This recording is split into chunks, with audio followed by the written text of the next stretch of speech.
O assunto agora é sobre drogas. Existe uma cultura da droga impregnada aí na nossa sociedade. Muitos jovens são, vamos dizer assim, arrebanhados logo cedo para esse submundo. E a gente vai conversar alguns aspectos das drogas, né? O aspecto na sociedade. Existem drogas lícitas e existem drogas ilícitas. As lícitas são aquelas que a sociedade admite, né?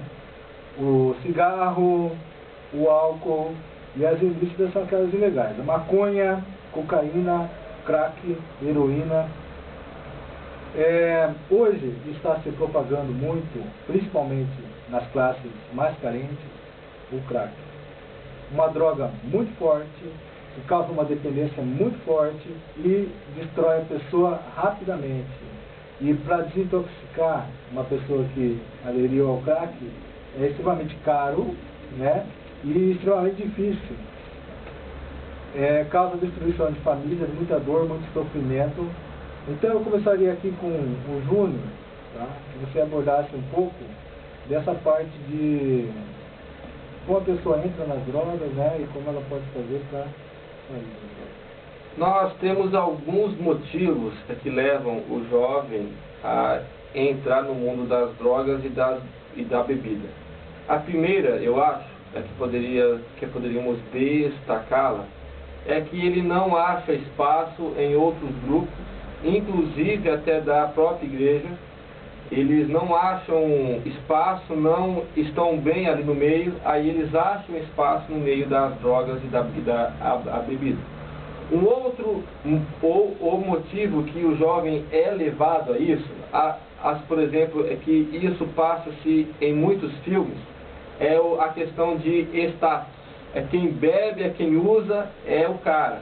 Então ele entra também nesse mundo porque é por causa de status, ele deseja ser alguém. E também um outro motivo que passa muito em filmes também, quando alguma pessoa tem uma grande decepção, aí ela se enfia na bebida. É uma fuga, né? Uma fuga que a pessoa tem da realidade. Então esses três os motivos levam a pessoa a entrar nesse mundo de drogas e bebidas.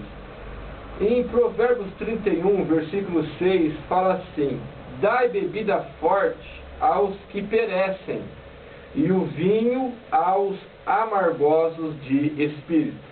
Então aqui já está declarando que esse tipo de coisas é para aqueles que perecem, aquelas pessoas que não têm vida, aquelas pessoas que elas não têm esperança. E nós estamos falando de um Deus que Ele dá esperança. A Bíblia fala assim: Cristo em vós, esperança da glória. E a Bíblia ela fala também que a esperança em Cristo é uma viva esperança. Então esse texto não se encaixa a nós, é porque nós não estamos perecendo, nós temos a vida que é Cristo. E o vinho aos amargosos de espírito, as pessoas que elas não têm alegria, as pessoas que elas vivem apenas com brigas, apenas com frustrações. Então nós temos em Cristo, nós temos a alegria de Deus em nós.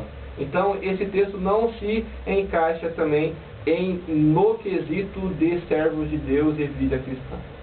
Sobre libertação das drogas, o que você pensa, Caio? Não se trata apenas, as drogas e o vício da bebida, não se trata apenas de uma prática. Se trata, como o próprio nome diz, um vício. É algo que, se a pessoa não ingerir ou não ter em suas mãos, ela vai ficar... A dependência química. Isso, vai ficar possessa, vai ficar doido. Eu preciso daquilo, então eu vou vender o que eu tenho, ou eu vou matar, ou eu vou fazer alguma coisa porque eu preciso, tanto da droga ou da bebida.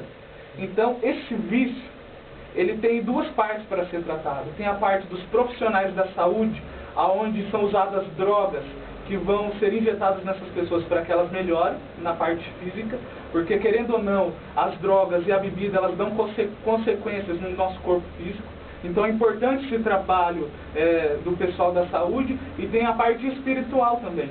Porque quem é um viciado, ele tem alguma opressão tão grande dentro de si que ele não consegue, com suas próprias forças, ser liberto daquilo.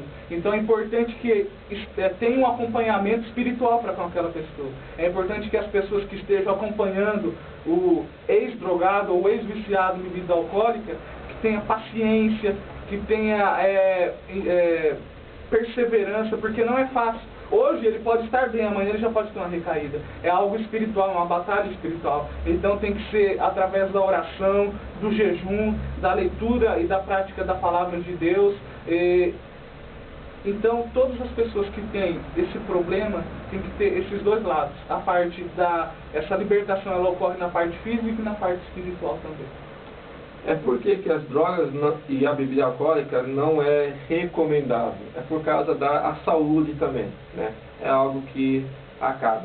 Mas como servo de Deus também, fala em 1 Coríntios capítulo 3, versículos 16 e 17, assim, vocês não sabem ou que vocês são o templo de Deus e que o Espírito de Deus habita em vós. Então está afirmando que nós somos templo de Deus. Aí olha o que diz o versículo 17. Se alguém destruir o templo de Deus, que somos nós, é o nosso corpo, Deus o destruirá. É porque o templo de Deus que vós sois é santo. Então nós não temos o poder de destruir o templo que é de Deus, né? Outro aspecto que a gente vê é a questão da angústia, né, que o ser humano tem. E Jesus diz que quem beber dessa água e comer desse pão, né, em algumas passagens ele fala sobre isso, que jamais terá sede, jamais terá fome. Quer dizer, a água significa Jesus Cristo, o pão significa Jesus Cristo. Então uma pessoa que ela se converte, que ela tem uma vida com Deus, ela tem uma vida abundante, ela não tem fome, ela não precisa dessas coisas. Vou confessar uma coisa para vocês aqui. Eu estava viciado em cerveja, né? Mas não sendo alcoólatra. Gostava de tomar, assim, uma latinha, 2 latinhas. E o que aconteceu? Eu pedi para Deus me libertar, porque aquela vontade vinha, né, eu tinha que tomar. E Deus me libertou, né? Hoje eu não preciso de cerveja, né? Não é uma necessidade. Porque aquilo que você está falando se torna uma dependência química. O seu organismo já não consegue fazer certas reações químicas. Mas fala uma coisa, essa libertação foi da noite para o dia ou foi algo dia após dia até que... Foi dia após dia. Eu tive que colocar no meu coração, não quero mais beber cerveja. E Deus foi operando. Porque era assim, como eu trabalho em uma profissão que é bem estressante, ser professor é uma das profissões mais estressantes, isso são pesquisas, né? Eu achava que eu preciso tomar uma cerveja. Depois eu fui trabalhando assim, gente, eu não preciso tomar cerveja. Eu não preciso tomar antidepressivo. Eu preciso o que? Orar, que Deus vai suprir a minha necessidade. E aí seria uma necessidade, vamos dizer, essa questão da angústia, do cansaço, que a Bíblia fala, que Deus renova nossas forças. Com certeza. E talvez tenha alguém nos vendo, Walter, com a mesma situação que você talvez tenha passado. Porque você pode ver, sem querer te cortar, mas você pode ver que a cerveja se torna uma questão cultural hoje, né? Empurrado pela mídia, pela propaganda. Não, preciso tomar uma cerveja para me sentir melhor. E não deixa de ser uma droga. Com certeza. E aqui tem um testemunho vivo de que alguém que dependia de algo e hoje é liberto e não precisa mais daquilo para viver. Não preciso para me alegrar, para conversar, para nada. Então você pode ser assim também através de Deus. Deus pode te libertar e te abençoar de forma que você não venha mais ser dependente de tal coisa, prejudicar o seu corpo físico e até mesmo a sua alma. Deus liberta com certeza.